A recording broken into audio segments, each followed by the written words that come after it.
She twirled her wine glass with a kind of elegance that could cut through steel, controlled, cold, deliberate. "I needed someone with more fire," she said, her voice level and unapologetic. Her eyes gleamed with a terrifying clarity, unshaken and sure.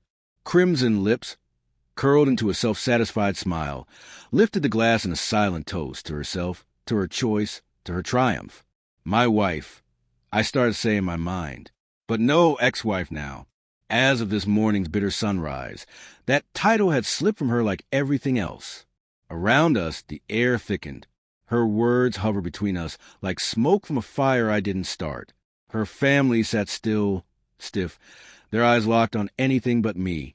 Our mutual friends exchanged subtle glances, small nods, tightened mouths. The kind people wear when they've known the outcome all along but stayed quiet. Already, I was being erased from their narrative.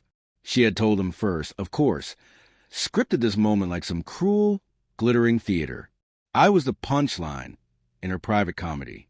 I didn't shout, didn't break a glass, didn't ask why.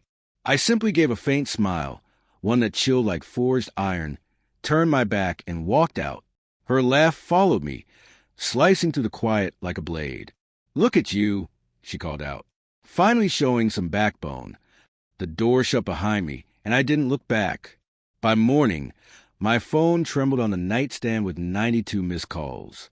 Her number, her voice and voicemails, pleading, raging, bargaining. But I didn't press play. Not yet.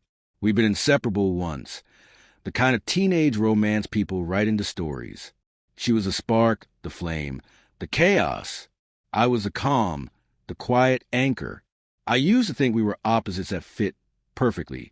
Fire and river, instinct and logic. I believed in our balance. In hindsight, it was never balance, just erosion. She burned and I absorbed it. She consumed and I remained, until there was nothing left to give. 13 years of shared life. A home I poured my heart into building, nail by nail. A business I raised from dust into something solid and real. She wore it all like jewelry. His and her success, but only one of us knew how it was built. The signs were there long before I let myself acknowledge them. Mismatched weekend plans. Cold silences when I asked gentle questions. A hotel charge in the city. She never told me she visited.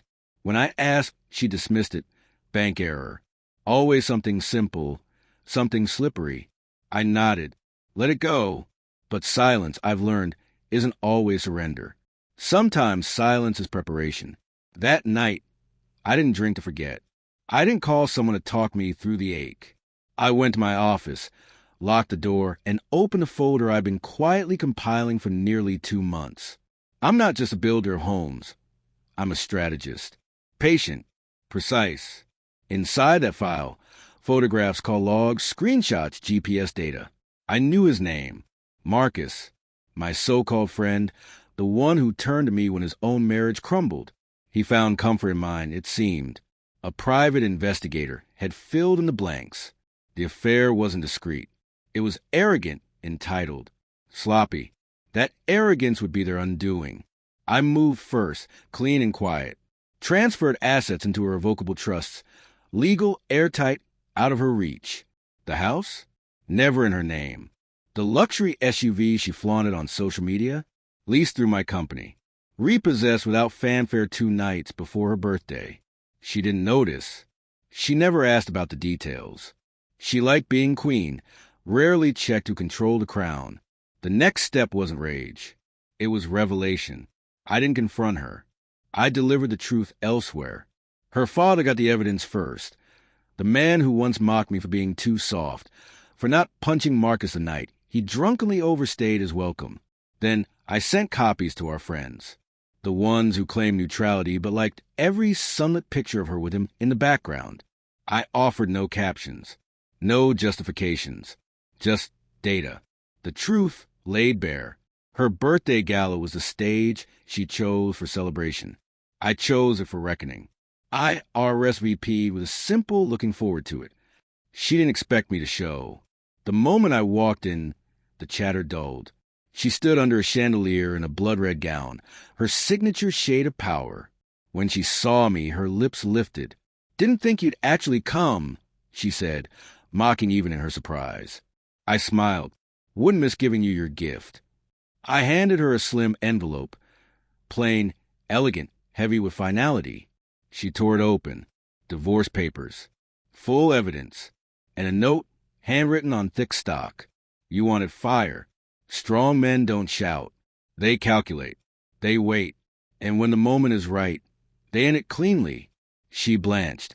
Her eyes flicked to Marcus, his face drained, his body stiff like someone had knocked the wind out of him. The room froze. Her mask cracked. She spun on her heel and fled, Marcus stumbling after her. 5 minutes later, her mother emerged in tears. Her father followed, white-knuckled around the envelope. Is this true? He asked. I didn't respond. I didn't need to. The aftermath was swift. Catastrophic. Her messages turned frenzied, sobbing apologies, raging insults, bargaining promises. Marcus lost his job. Turns out his company had strict ethics about affairs with clients' spouses, especially when the evidence included timestamps and photos from corporate retreats. Her inner circle evaporated. People love drama when it's hypothetical, but truth makes them scatter.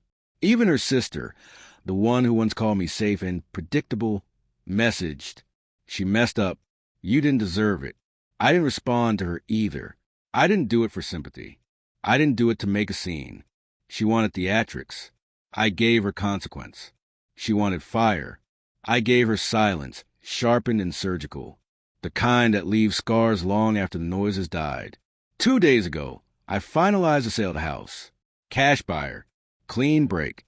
The business, mine alone, thrives lighter now, free of her chaos. Me, I'm in a cabin, deep in the woods. There's no Wi-Fi here, no champagne flutes or curated parties. Just a rustle of wind through pine, the scent of earth and firewood, and the soft crack of the hearth I built with my own hands. Sometimes, late at night, I scroll past her final voicemail. I don't play it often, but I remember her voice, sharp, hissing. You think this makes you strong? You haven't won. But she's wrong. It's not about winning. It's about knowing when to speak and when silence becomes its own weapon. About seeing clearly, acting deliberately, and walking away with such precision they can't tell whether they lost you or you simply vanished. I buried the man I was for her. Now, I build only for myself. And I don't answer her calls.